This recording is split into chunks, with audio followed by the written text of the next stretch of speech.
Welcome, Money Supermarket.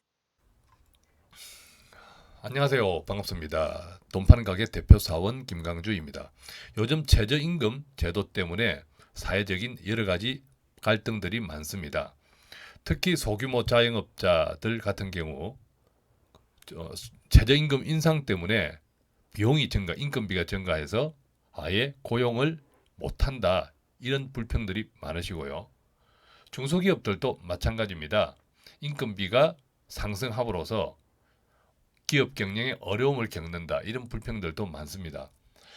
또 반면에 아르바이트생, 또 단기 근로자 이런 분들 역시도 오히려 일자리가 축소되어 간다. 일자리를 찾기가 더욱 힘들다. 이런 불평들을 하고 있습니다.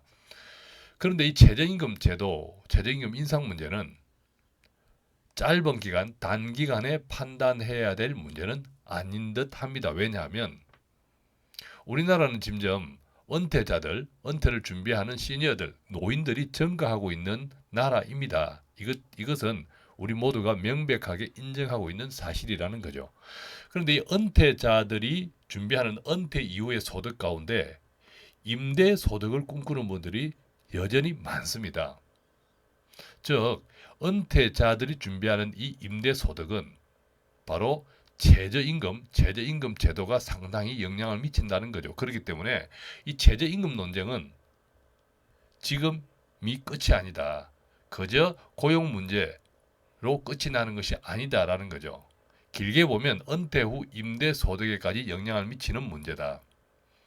우리가 은퇴 후 소득은요, 10년, 20년 후 사회 및 경제 변화를 예상하고 준비해야 합니다. 왜냐하면 은퇴 이후는 우리가 노령화된다는 것은 모든 판단력과 사회 경제의 변화에 민첩하게 대응할 수 있는 대응력이 떨어집니다. 그러니까 어떤 변화에도 조금 안정적으로 안정적으로 어떤 소득권을 얻을 수 있는 그런 방법들이 비교적 좋다 이 말이죠. 그런데 만약에 은퇴 후 임대 소득이 특히 최저임금 문제 때문에 많은 영향을 받는다면 굉장히 고민스러운 대목이라는 사실입니다. 자, 이 이야기를 함께 나누어 보겠습니다. 돈 파는 가게를 구독하는 당신은 정말 멋쟁이입니다. 자, 최저임금 논쟁 이것이 끝은 아니다. 은퇴 후 임대 소득에도 최저임금이 상당한 영향력을 미칠 것이다. 자, 지금 현재 우리의 은퇴의 실상을 한번 살펴보겠습니다. 나이가 증가한다는 것은 부채가 증가한다는 현상과 같은 현상으로 맞물려 있습니다. 자, 그림에서 보면요. 우리나라 노년층의 소득 대비 부채 비율이 OECD의 다른 나라들과 비교해 보면요. 네덜란드 다음으로 높습니다. 노년층 소득 대비 부채 비율이. 특히나 65세, 74세보다 75세 이상의 고령자들이 노년층 소득 대비 부채 비율이 더 높습니다. 이 표에 보는 것처럼 네덜란드와 한국이 공통적인 현상입니다. 다른 나라들은요. 나이가 들수록 소득 대비 부채 비율이 낮습니다. 즉 65세, 75세 사이의 소득 대비 부채 비율이 75세 이상보다 적습니다. 그런데 네덜란드, 한국, 또 스페인도 약간 그러네요. 그죠? 스페인까지 포함하면 나이가 들수록 소득 대비 부채 비율이 높습니다. 그러니까 우리나라는 네덜란드 다음으로 소득 대비 부채 비율이 나이가 들수록 75세 이상에서 더 크게 높은 나라입니다. 왜 그럴까요? 분석에 따르면 이 대출이나 전세를 끼고 고령자층이 대출이나 전세를 끼고 주택을 많이 매입하기 때문이라 그럽니다. 그러니까 대출이나 전세나 다 부채거든요. 부채가 많아지는데 은퇴를 했으니까 금융자산은 적어지고 소득도 줄어들었다는 거죠. 그러니까 결과적으로 노년층 가계의 재정 건전성을 취약하게 만들고 있는 요인이 되어 있다, 이유가 되어 있다 이런 이야기입니다. 결과적으로 순소득 기준으로 노인층은 하위권에 몰려 있다고 하는데요. 그만큼 노년층의 부채 비율이 열악하다고 합니다. 자, 노년층 소득 대비 부채 비율은 조금 전에 살펴보았던 것 같이 2등입니다. 2등입니다. 미국이나 유럽 주요 국가, 한국은 정반대인데요. 미국과 유럽은 50대 중반부터 부채 비율이 축소된다고 합니다. 그러나 한국은 70대부터 가계부채를 본격적으로 조정한다고 하네요. 특히 한국은 부채가 감소하는 속도보다 소득이 감소하는 속도가 더 빠르다고 합니다. 그러다 보니까 노년층이 주택을 임대하는 경우가 많다네요. 왜 그럴까요? 임대소득으로 줄어든 소득을 만에 보충해야 하기 때문이 아닐까 생각이 듭니다. 자, 결과적으로 은퇴 후 60대가 전월세를 선호하는 이유입니다. 연도별 지금 그림에서 보면 연도별 나이대별 주택담보대출 비중의 변화를 한번 살펴보겠습니다. 우리나라 보면요. 제일 오른쪽에 이제 70세 이상이죠. 70세 이상은 자 여기가 2008년, 2012년, 2016년인데 해가 갈수록 즉 2008년보다 2012년, 2015년보다 2016년에서 주택담보대출 비중이 오히려 증가하고 있습니다. 60세, 69세도 그렇게 나타나죠. 반대로 30세, 39세나 40세에서 49세나 50세에서 59세는 2012년과 2014년 이 주택담보대출 비중이 오히려 비슷하거나 떨어집니다. 그런데 나이가 들수록 60세 이상, 70세 이상이 될수록 2008년, 2012년에 비해서 2016년 기준의 주택담보 비율이 오히려 증가하고 있다.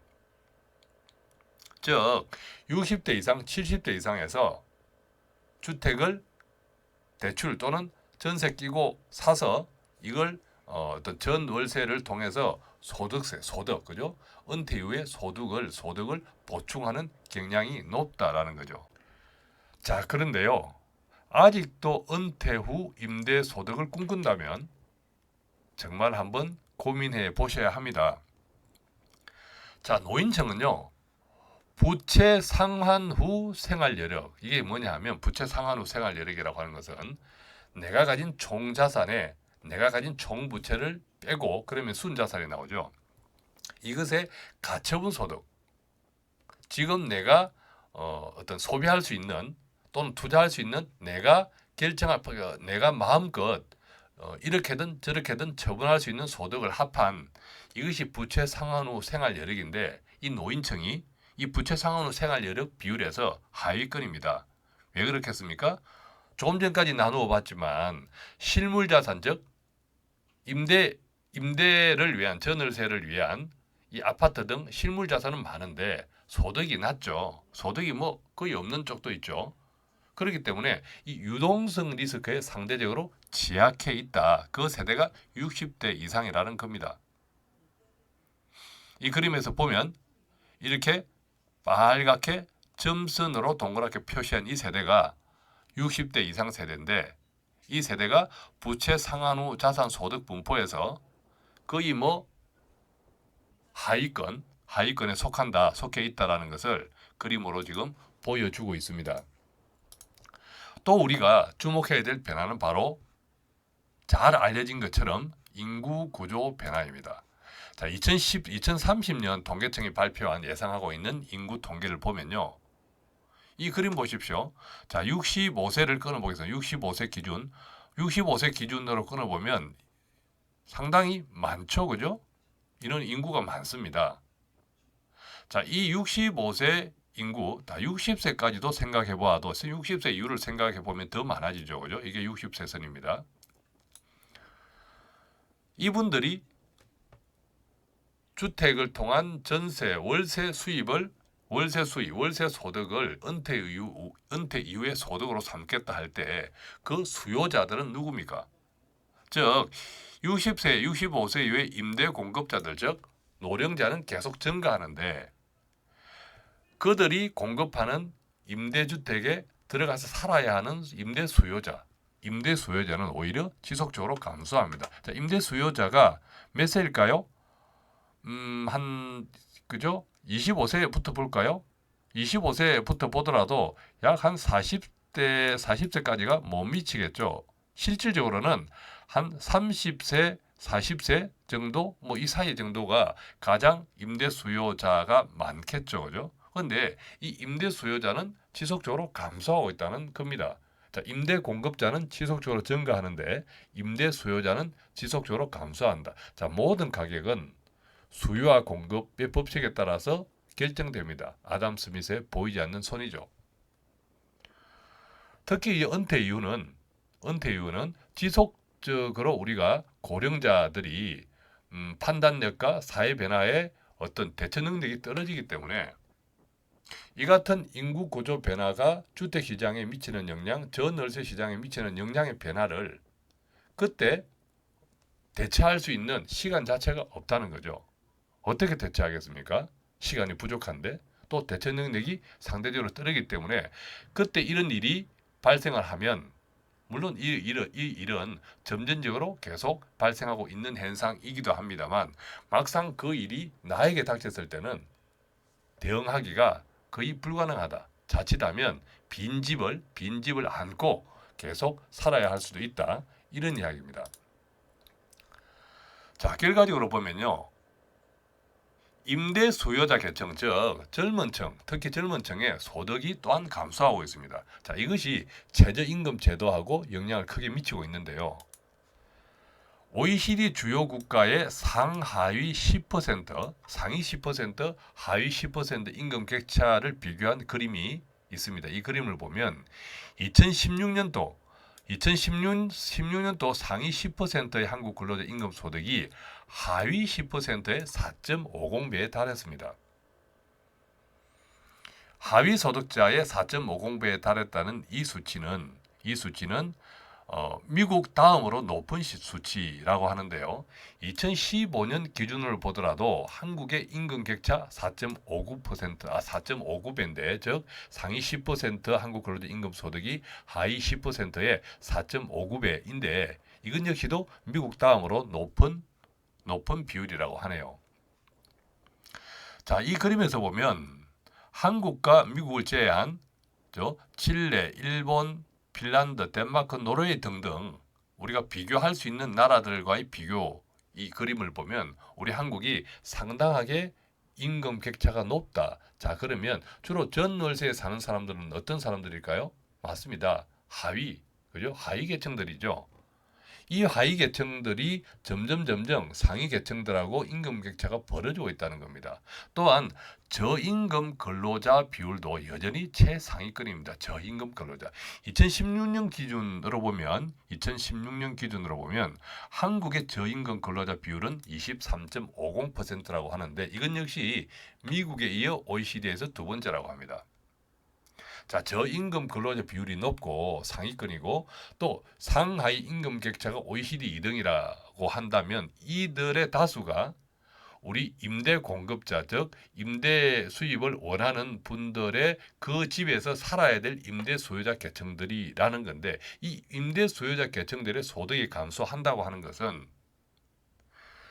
특히 예를 들면 서울 지역에 사는 임대 수요자 계층 임금 저소득자들이 서울을 떠난다는 이야기입니다. 서울을 벗어난다는 이야기입니다. 왜냐하면 그 가격대에도 임대나 월세로 살기 힘들기 때문에 거리가 더 멀더라도 서울을 빠져나간다는 거죠. 그로 인해서 상당히 노년층들의 임대 수요, 임대 공급, 임대 소득이 큰 영향을 받을 수 있다는 겁니다. 이것이 냉정하게 이야기하면 이 최저임금 제도, 최저임금의 상승을 통해서 이 임금 하위자들, 임금 하위 계층의 임금을 올리지 못하면 여러 가지 영향도 있겠지만 궁극적으로는 또한 노년층의 임대소득의 계획 자체에도 영향을 줄 수밖에 없다. 이런 이야기입니다. 그러니까 우리가 최저임금 제도를 너무 단기적으로 생각하지 말고 언젠가 극복해야 될 문제의 하나로 인식한다면 우리가 좀 긴 안목에서 여러 가지 현실적으로 벌어지는 문제들을 조금 지혜롭게 극복해 나가야 되지 않을까 하는 생각도 든다는 거죠. 어쨌든 이 청년들을 비롯한 소득 저층들, 우리가 임대, 전세나 월세를 살아야 되는 그런 수요자들은 그 결과 결혼도 안 해요. 그죠? 결혼을 못하니까 보시면 2017년 지난해 1월에서 11월까지 누적 혼인 건수가 23만 6,900건이라고 하는데 이것은 1년 전 같은 기간 28만 1,600건에 비해서 6.4%가 감소한다고 합니다. 요즘요 결혼하려고 하면 결혼식장, 그죠? 웨딩홀 잡기가 아주 어렵다고 합니다. 오래전부터 예약을 해야 한다고 하는데 오해할 수 있습니다. 아, 결혼하는 사람이 많구나. 그것이 아니라 혼인 건수는 이렇게 급격하게 감소하는데 그러다 보니까 웨딩홀들이 망합니다. 웨딩홀들이 망하니까 점점 웨딩홀들이 부족하니까 예약이 힘들어지는 겁니다. 혼인을 많이 해서 예약이 힘들어지는 것이 아니라 자, 이렇게 결혼을 못하면 어떤 현상이 생길까죠? 아이를 못 낳죠. 그러니까 출생아 수 역시도 사상 최저치를 기록하고 있다고 하는데요. 자세히 보면 출산율이 정말 경이롭게 떨어지고 있습니다. 경이롭게 떨어지고 있어요. 2017년 11월 출생아 수는 1년 전보다 무려 11.2%가 감소했다고 합니다. 한 자릿수가 아니라 두 자릿 숫자. 이것은 월간 통계 작성 이래 최저치래요. 월간 통계 작성 이래 최저치를 기록했다고 합니다. 2017년 11월 출생아 수가 1년 전에 같은 2016년 11월에 비해서 무려 두 자릿수 11.2%나 감소했다고 합니다. 지난해 2017년 1월에서 11월까지 출생아 수가 총 33만 3천 명인데 이것 또한 2016년 같은 기간 2016년 1월에서 11월까지 비교할 때 무려 12.1% 두 자릿수로 대폭 감소했다고 하는데 이건 역시도 역대 최저 수준입니다. 그래서 아직 2017년 출생아 통계가 완전 발표되지 않았지만 한 30만 명 중반 정도로 예상하는데 이건 역시 사상 최초로 연간 출생아 40만 명 이하가 될 전망이다. 30만 명 중반이니까 이것이 사상 최초라고 합니다. 그러니까요. 앞으로 우리가 임대주택, 임대소득, 전월세 특히 월세 소득을 통해서 은퇴 후 또 노후 소득을 준비하겠다. 이것은 이 최저임금제 또 고용 문제, 출생아 문제가 계속 이렇게 악화되고 있다면 상당히 나쁜 영향을 받을 수밖에 없다. 이렇게 이해할 수 있지 않겠습니까?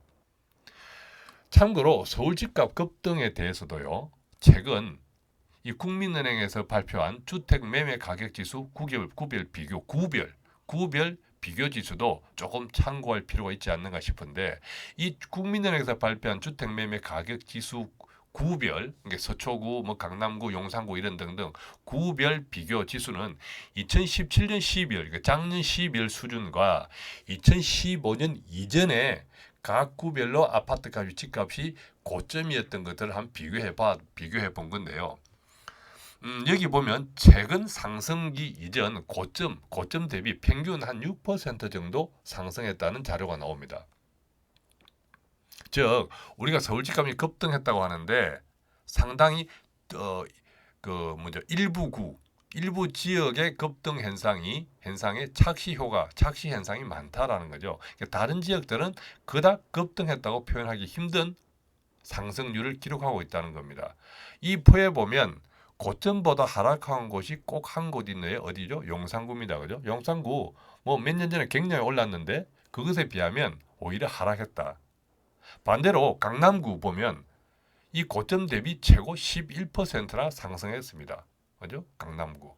그 외 지역들 강남구까지 포함한 평균은 용산구까지 포함한 전체 평균은 오히려 고점 대비 평균 한 6% 정도 상승했다라는 표가 바로 국민은행에서 최근에 주택 매매 가격 지수 각 구별 비교 지수에서 나타나고 있습니다. 그러니까 우리가 집을 이렇게 대출이나 전세를 끼고 특히 고령층에서 사는 이유가 두 가지이지 않습니까? 하나는 당장에 집값이 올라서 투자 이익을 거둘 수 있을까? 또 두 번째는 조금 더 장기적으로 이 집을 활용해서 임대, 특히 월세 소득을 통해서 은퇴 이후 조금 소득을 만들 수 있지 않을까?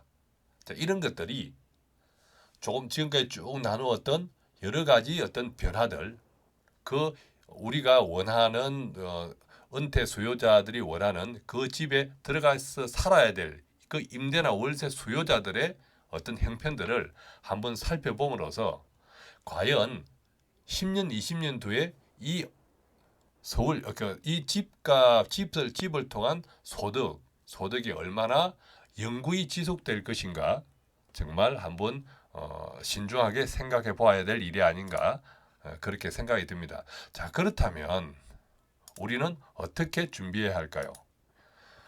집값 변동할 수 있습니다. 지금 정부가 아파트 집값에 대해서 강하게 드라이버를 걸고 있지 않습니까? 보유세까지 이야기가 나오고 있습니다. 정부의 부동산 정책, 정부의 가계부채 정책에 바로 지약할 수밖에 없는 것이 실물자산, 특히 집 위주로 가지고 있는 은퇴 준비 세대 또는 은퇴 세대들입니다. 따라서 이 실물자산을 유동화 시켜야 합니다. 유동화. 왜냐하면 자칫하면 집값 변동과 정부의 부동산 정책, 가계부채 정책에 직격탄을 맞을 수 있기 때문에 그렇습니다. 즉 금융자산과 균형을 갖출 필요가 있는데 이 금융자산을 통한 은퇴 후 소득 확보는 당장에 되는 것이 아니라 최소 5년에서 10년 이상의 시간이 필요합니다. 왜냐하면 5년에서 10년 이상을 묵혀내지 못하면 기껏 원금 가지고 앞으로의 노후를 준비한다는 것은 굉장히 답답한 현실이지 않습니까? 그래서 최소 5년에서 10년 이상의 시간 동안 묵혀서 불리는 시간이 필요하다라는 거죠. 또한 이 5년에서 10년 이상의 시간은 특히 10년 이상의 시간은 특히 비과세라든지 이런 세제 혜택들하고도 직접적으로 결부되기 때문에 이 5년에서 최소 10년 이상의 시간이 필요한 또 다른 이유이기도 하다라는 거죠. 따라서 어떤 실물자산의 유동화를 정말 고민하시는 분들이라면 조금 더 적극적으로 생각해 보아야 할 때가 아닌가 하는 생각이 듭니다. 자, 오늘 은퇴자들이 꿈꾸는 이 임대주택에 대한 앞으로 향후 전망에 대해서 함께 나누어 보았습니다. 자, 어떻습니까? 도움이 되셨습니까? 자, 돈 되는 정보가 매일매일 쏟아지는 돈 파는 가게. 이 방송 들으시고 궁금한 내용이나 기타 도움받기 원하시는 분들이 계시다면 전화 02-536-0153 또는 카카오톡에서요. 돈 파는 가게 검색하셔서 플러스 친구 맺으시고 1대1 채팅으로 또 궁금한 점들을 문의할 수 있습니다. 자, 고맙습니다.